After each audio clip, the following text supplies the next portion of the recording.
லெபனானில் இஸ்ரேல் நடத்திய வான்வழி தாக்குதலில் 51 பேர் பலியானதாக அந்நாட்டு சுகாதாரத்துறை அமைச்சர் பிரான்ஸ் அபியாட் தெரிவித்துள்ளார். லெபனான் நாட்டில் உள்ள ஹிஸ்புல்லா அமைப்பின் நிலைகளை வைத்து இஸ்ரேல் கடந்த சில நாட்களாக தாக்குதல் நடத்தி வருகிறது. சில நாட்களுக்கு முன் இஸ்ரேல் நடத்திய தாக்குதலில் 50 குழந்தைகள், 94 பெண்கள் உட்பட 550க்கும் மேற்பட்டோர் பலியாகினர்.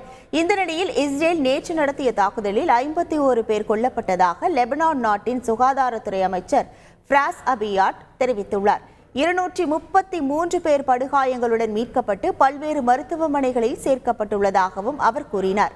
இதனிடையே லெபனானில் போர் பதற்றம் அதிகரித்துள்ள நிலையில் அந்த நாட்டில் வசிக்கும் வெளிநாடுகளை சேர்ந்தவர்கள் சொந்த நாடுகளுக்கு திரும்ப தொடங்கியுள்ளனர்.